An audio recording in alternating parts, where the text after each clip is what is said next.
नमस्कार, स्वागत है आपका इंडिया न्यूज़ 28 में। ये बात करते हैं तमिलनाडु की कुछ खास खबरों की। घटना 30 मार्च 2020 को हुई। कोयंबटूर के जिला कलेक्टर द्वारा उचित कार्रवाई। क्या आप भूल सकते हैं? लोगों, कोरोना संकट के दौरान राजमणे, जो उस समय कोयंबटूर के जिला कलेक्टर थे, श्री बाबूजी स्वामी, जिन्होंने निलावेंबु कसायम की खोज की थी, तमिलनाडु के मुख्यमंत्री एडप्पाडी पलानीचामी, उनके निर्देशों में तमिलनाडु को पूर्व स्थानीय सरकार मंत्री एसपी वेलुमने नीलावेंबु सिद्ध श्री बाबूजी के वाहन में जाकर निवारक दवा के रूप में नीलावेंबु काढ़ा देने के आदेश का पालन करना चाहिए। समीज को अनुमति दी गई। अपनी जान की परवाह किए बिना श्री बाबूजी स्वामी देवी नागशक्ति का स्मरण करते हुए नीलावेंबु कसाया को ध्यानपीठ पर ले गए और तूफान की तरह निकल पड़े।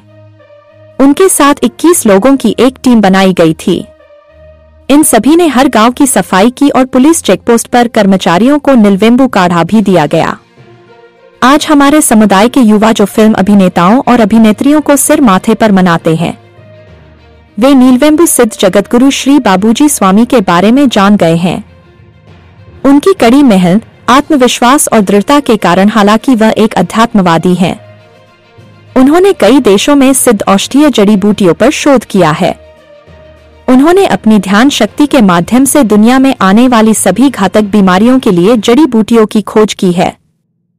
चिकित्सक सिद्धार्थ बोकर, जिन्होंने पलानी में गुरु के रूप में नवाबसाना मूर्ति बनाई, स्वीकार कर लिया है। बोगर की सलाह के अनुसार बम्पत्ति सिद्ध ने उनका ध्यान किया और उन्होंने उन्हें कुछ चिकित्सा युक्तियां दी। ध्यान के माध्यम से सफलता। नीलावेंबु काढ़ा 2009 चिकनगुनिया नामक लकवाग्रस्त बुखार 2011 और 17वें वर्ष तक जब डेंगू बुखार और स्वाइन बुखार आया, श्री ने बनाया सड़कों पर खड़े होकर और नीलावेंबु कसायम पीने से। नीलावेंबु कसायम के बारे में एक विशेष अभियान। बाबूजी सामिस नीलवेंबु कसायम को तमिलनाडु सरकार द्वारा मान्यता दी गई थी। तमिल पूर्व मुख्यमंत्री माननीय क्रांतिकारी नेता जयललिता, तमिलनाडु के पूर्व मुख्यमंत्री एडप्पाडी पलानीस्वामी, श्री बाबूजी स्वामी ही थे, जिन्होंने नीलावेंबु कसायम की महिमा सभी को बताई।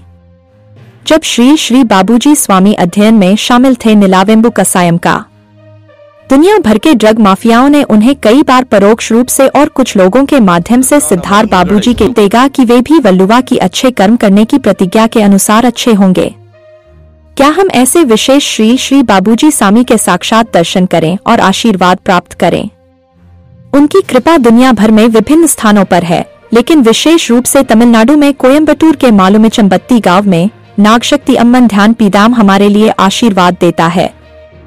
आओ अच्छाई को दुनिया तक ले जाएं। हमेशा सिद्धार्थ की सेवा में। कॉन्ट्रैक्ट नंबर 9655599636 है। तमिलनाडु से स्टेट क्राइम रिपोर्टर सुब्रमणी की रिपोर्ट। மிக முக்கியமானது இது மலைவேம்பு நம்மளுடைய உடலில் இருக்கின்ற டெங்கு காய்ச்சலுடைய வைரஸை அழித்து உடலில் டெங்கு, பன்றி, விஷமர்ம காய்ச்சலை, அனைத்து விதமான கொடிய வைரஸ்களையும் அழிக்கின்ற மூலிகை, அற்புத மூலிகை மலைவேம்பு. மலைவேம்பு, நிலவேம்பு இவங்களெல்லாம் மூலிகை சாராக வைக்கும் போது இப்படித்தான் இருக்கும். தான் நிலவேம்பு கசாயம். இந்த நிலவேம்பு கசாயத்தை பெரியவர்கள் 100 மில்லி ஒரு மாதத்திற்கு 4 முறை கண்டிப்பாக குடித்தால் கண்டிப்பாக டெங்கு காய்ச்சல், பன்றி காய்ச்சல், விஷமர்ம காய்ச்சல் வராமல் கட்டாயமாக தடுக்கலாம். Nadu Iron Lady of my Chief Minister Jayalalitha Amma. This is Jayalalitha Amma. I am introduced Nilavembu Kasayam, my Richards project. Immediately people's health immediately approved the Nilavembu Kasayam 2012 November 26. It's a totally people's giving the Nilavembu Kasayam, the herbal drink, government free through 3 days. It's a totally, this is a danger, the direct transfer, it's a curable people, is a complete, the problem is solved. This year, not come to the dengue in Tamil Nadu and total India. This year, no dengue. நாகசக்தியம்மன் தெய்வீக மூலிகை ஆராய்ச்சி நிலையம் உங்களுக்கு போன வருஷம் கொடுத்தோம்.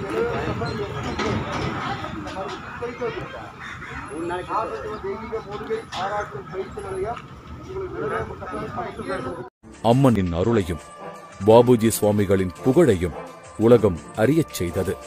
நிலவேம்பு சித்தராக்கியது அடுத்த அதிசயமான அந்த நிகழ்வு. அப்பொழுது அரபு நாட்டில் ஆன்மீக பணியாற்றிக் கொண்டிருந்த சுவாமிகள் இந்தியாவிற்கு திரும்பிய காலகட்டம். 2009 சிக்கன் குனியா என்ற கொடிய நோய் கோடிக்கணக்கான மக்களை வதைத்துக் கொண்டிருந்தது. இந்த நோயை குணமாக்கும் முயற்சியில் ஆங்கில மருத்துவம் திணறிக் கொண்டிருந்தது. சித்த மருத்துவத்தால் இந்த நோயை குணமாக்க முடியும் என்று பாபுஜி சுவாமிகளுக்கு தோன்றியது. உடனடியாக நாகசக்தி அம்மனை நோக்கி தவம் செய்ய ஆரம்பித்தார். அதன் பலனாக அம்மன் தோன்றி நிலவேம்பு கசாயம் என்ற ஒன்றை தயாரிக்கும் ஆற்றல் உனக்கு கிடைக்கும். அதன் மூலம் எதிர்காலத்தில் ஏற்பட போகும் பல கொடிய நோய்களிலிருந்து உலக மக்களை காப்பாற்றுவாய் என்றும், இந்த சேவையின் மூலம் உன் புகழ் இந்த உலகமெல்லாம் பரவும் என்றும் கூறியிருக்கிறார். இந்த நிலவேம்பு கசாயம் என்ற ஒரு கசாயத்தையும் சித்த மருத்துவத்தையும் உலகத்திற்கு கொண்டு வந்து சேர்த்த பெருமை அன்னை நாகசக்தியுடைய அருள் தான், குரு போகருடைய திருவருள் தான். அதுதான் மூல காரணமாக இருந்தது. அடியேன் இந்த உலக மக்களுக்கெல்லாம் தெரிவதற்கு மூல காரணம் நிலவேம்பு கசாயம். அதன் பின்பு பல ஓலைச்சுவடிகள், பல மருத்துவ புத்தகங்கள் படித்து, பல குறிப்புகளை பெற்று, பல சித்த மருத்துவர்களை சந்தித்து, இது பற்றி கலந்துரையாடி அவர்களின் உதவியுடன் நிலவேம்பு குடிநீரை நிலவேம்பு கஷாயமாக மாற்றி மக்களுக்கு இலவசமாக கொடுத்தார் பாபுஜி சுவாமிகள். பின்பு 2012ஆம் ஆண்டு அப்பொழுது முதல்வராக இருந்த மதிப்பிற்குரிய ஜெயலலிதா அம்மையாரை சந்திக்கும் வாய்ப்பு கிடைத்தது. முதல்வரின் கவனத்திற்கு இந்த நிலவேம்பு கஷாயம் பற்றிய செய்தி மந்திரிகள் மூலம் தெரிவிக்கப்பட்டது. பன்றிக் காய்ச்சல், சிக்கன் குனியா போன்ற பல்வேறு விஷக்காய்ச்சல்களுக்கு நிலவேம்பு கஷாயம்தான் சிறந்த மருந்து என்றும், ஆங்கில மருந்துகளால் அதை குணப்படுத்த முடியாது என்றும் சட்டசபையில் ஜெயலலிதா அவர்கள் கூறினார்கள். அவர் கூறியதன் விளைவு நிலவேம்பு கஷாயத்தின் பெருமை உலகம் முழுக்க பரவ ஆரம்பித்தது. பல ஆங்கில மருந்து மாஃபியாக்கள் இவரை மிரட்ட எதற்கும் மஞ்சாமல் தனது கொள்கையில் உறுதியுடன் மருத்துவ சேவையை தொடர்ந்தார் பாபுஜி சுவாமிகள். பின்பு 2017 எடப்பாடி பழனிசாமி அவர்களையும் மற்றும் ஓ பன்னீர்செல்வம் அவர்களையும் சந்தித்து டெங்கு காய்ச்சலை நிலவேம்பு கஷாயம் குணப்படுத்தும் என்பதை கூறினார்.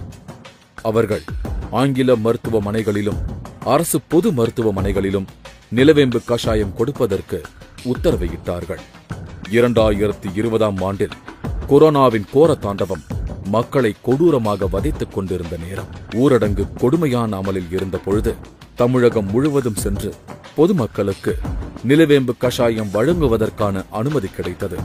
500 கிராமங்களுக்கு மேல் சென்று 5 லட்சம் மக்களுக்கு நிலவேம்பு கஷாயம் விநியோகிக்கப்பட்டது. பின்பு 2021 ஸ்டாலின் அவர்கள் முதல்வராக பொறுப்பேற்ற பின்பு சுகாதாரத்துறை அமைச்சர் அவர்களையும் செய்தி மற்றும் மக்கள் தொடர்பு அமைச்சர்களையும் சந்தித்து நிலவேம்பு கஷாயத்தின் மருத்துவ குணங்களைப் பற்றி எடுத்துக் கூற அவர்களின் அனுமதியுடன் தமிழகம் எங்கும் மேலும் 4 லட்சம் மக்களுக்கு நிலவேம்பு கஷாயம் வழங்கப்பட்டது. நிலவேம்பு கஷாயம் என்ற ஒரு அரும் மருந்தை கண்டுபிடித்ததோடு இல்லாமல் அதை மக்களுக்கு கொண்டு சேர்ப்பதற்கு கடுமையான உழைப்பை வெளிப்படுத்தியதால் தான் பாபுஜி சுவாமிகள் நிலவேம்பு சித்தர் என்று பக்தர்களால் புகழப்படுகிறார். நிலவேம்பு கஷாயத்தை நாகமலை ஸ்ரீ நாகசக்தியம்மன் தெய்வீக மூலிகை ஆராய்ச்சி நிலையத்தின் சார்பாக சிவசண்முக சுந்தர பாபுஜி சாமிகள் என்கிற நாம் கண்டுபிடித்த நிலவேம்பு கஷாயத்தை கோவை ரயில் நிலையத்தில் சுமார் 5000 மக்களுக்கு இன்று இலவசமாக நிலவேம்பு கஷாயம் தர திட்டமிட்டு தந்து கொண்டிருக்கின்றோம். நிலவேம்பு, மலைவேம்பு, சுக்கு மிளகு திப்பிலி, நெல்லிக்காய், மஞ்சத்தூள், கடுக்காய் மற்றும் கரிசாலம் கண்ணி மற்றும் பலவிதமான 27 வகையான மூலிகைகளை கொண்டு நிலவேம்பு கஷாயம் தயாரிக்கப்படுகிறது. இந்த நிலவேம்பு கஷாயத்தை பொதுமக்கள் நோய் வருமுன் பருகினால் டெங்கு காய்ச்சல், பன்றி காய்ச்சல், விஷக்காய்ச்சல் வராமல் நம்மளை தடுத்துக் கொள்ளலாம். மற்றும் சுற்றுப்புறங்களில் சுகாதாரமாக வைத்துக்கொண்டு மாலை பொழுதிலே வேப்பிலை தூபம் இடுவதனால் டெங்கு காய்ச்சலை பரப்புகின்ற கொசு வரவாமலும் தடுக்கப்படும். பொதுமக்கள் இந்த நிலவேம்பு கஷாயத்தினுடைய துண்டறிக்கை நாங்கள் வெளியிட்டுள்ளோம். இந்த துண்டறிக்கை வீட்டிலேயே கஷாயம் வைத்து குடித்துக் கொள்ளலாம். டெங்கு காய்ச்சல் வராமல் தடுக்கின்ற ஒரே மருந்து நிலவேம்பு கஷாயம் தான். அதை பொதுமக்கள் பருகுமாறு கேட்டுக்கொள்கிறோம். ஓம் சக்தி. காங்கேயம் நகர திமுக கழகத்தின் சார்பில் அனைவருக்கும் கபசுர குடிநீர் வழங்கப்படுகிறது. கபசுர குடிநீர் வழங்கும் இத்திட்டத்தை மாண்புமிகு தமிழக செய்தித்துறை அமைச்சர் மு.பே. சாமிநாதன் அவர்கள் துவக்கி வைக்க உள்ளார். ஆகவே இப்பகுதி வாழ் பொதுமக்கள் அனைவரும் இங்கு வழங்கப்பட்டுக் கொண்டிருக்கும் கபசுர குடிநீர் குடிக்க வருகை தருமாறு அன்புடன் கேட்டுக்கொள்கிறோம். கபசுர குடிநீர் குடிப்போம், கொரோனாவை ஒழிப்போம். கபசுர குடிநீர் குடிக்க வருகை தரும் பொதுமக்கள் அனைவரும் தவறாமல் முகக்கவசம் அணிந்து வர வேண்டும். சமூக இடைவெளியை கட்டாயம் பின்பற்ற வேண்டும். அனைவரும் தங்களது கைகளை சோப்பு அல்லது சானிடைசர் கொண்டு அடிக்கடி சுத்தமாக வைத்திருக்க வேண்டும். மேலும் 18 வயதிற்கு மேற்பட்ட அனைவரும் கட்டாயம் தடுப்பூசி போட்டுக் கொள்ளுமாறு தமிழக அரசால் அறிவுறுத்தப்படுகிறது. தமிழக அரசு அறிவித்துள்ள ஊரடங்கை முழுமையாக பின்பற்றுவோம். கொரோனாவை ஒழிப்போம். கொரோனா வைரஸ் வந்துச்சு நம்ம கிட்ட தான், அது வந்துச்சு நாங்க எல்லாம்